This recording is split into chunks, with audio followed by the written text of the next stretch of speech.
eneo hilo. Morning Express. Sasa kwingineko bana, kamanda wa polisi mkoa wa Njombe Mahamudu Banga amesema wanamtafuta Noeli Olevale anayedaiwa kuwa mlinzi wa Chama cha Demokrasia na Maendeleo Chadema kwa tuhuma za kumjeruhi katibu mwenezi wa baraza la wanawake wa chama hicho Bawacha Signada Mlingo. Sasa taarifa ya Banga aliyotoa jana Jumatano Machi 26 imeeleza kuwa tukio hilo lilitokea Jumanne Machi 25 mkoani Njombe katika kikao cha ndani kilichokuwa kiongozwa na makamu mwenyekiti wa Chadema Bara John Heche. Anatoa medundana. Nimeiona hiyo taarifa hiyo. Sikujua sasa kikao kina husu nini mpaka ifikia hatua ya mwenezi wa Bawacha taifa, manake kiongozi mwandamizi ndani ya chama. Kigwa na mlinzi. Mlinzi wa chama. Mlinzi nayo wa chama. Mlinzi wa chama. Manake hivi mnafanya kikao wenyewe au tena mnagombana wenyewe? Pigana wenyewe. Sijajua nini kwa kijadiliwa. Maana kupata undani wa kilichokuwa kijadiliwa kwenye kikao au chanzo. Lakini taarifa ya jeshi la polisi hii hapa. Napenda kutoa taarifa kwa umma juu ya tukio la shambulio la kudhuru mwili alilolipata mwenye katibu mwenezi Bawacha ambaye amefahamika kwa jina la Sigrada Wilhedi Mligo. Huyu ana miaka 34, ni Mbena na ni mkazi wa Mji Mwema katika mkoa wa Njombe. Ikumbuke kwamba siku ya tarehe 25 mwezi wa 3 2025 Chama cha Demokrasia na Maendeleo kilikuwa na kikao cha ndani pamoja na viongozi wa taifa ambao waliongozwa na John Heche, kaimu mwenyekiti. Katika kikao hicho mambo mbalimbali yalijadiliwa, likiwemo lililokuwa linamhusu Sigrada Wilhelm Mligo ambaye ni katibu mwenezi wa Bawacha taifa, juu ya kufanya mikutano bila kufuata utaratibu wa chama hicho.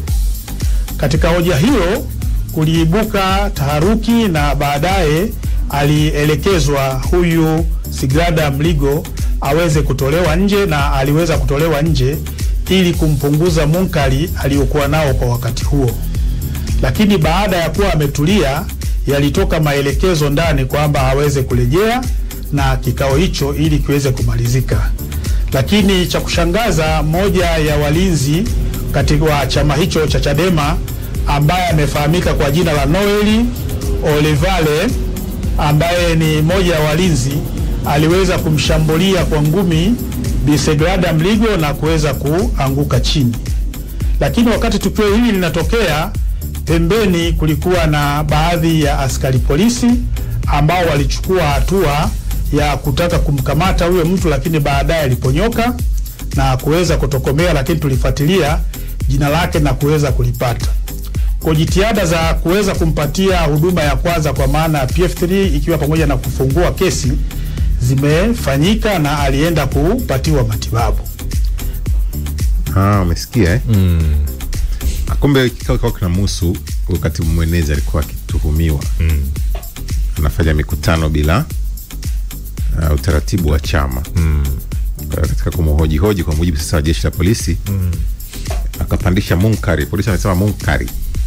Kwa ikabidi sasa itokea agizo kwa jamani, mbona walinzi mtoeni kwanza nje. Ambaye sijakaa mengi hapa. Toa nje. Sasa ndani nje huko ndo mlinzi akaona ngoja nijipambane kidogo, akaamua kumtwisha ngumi.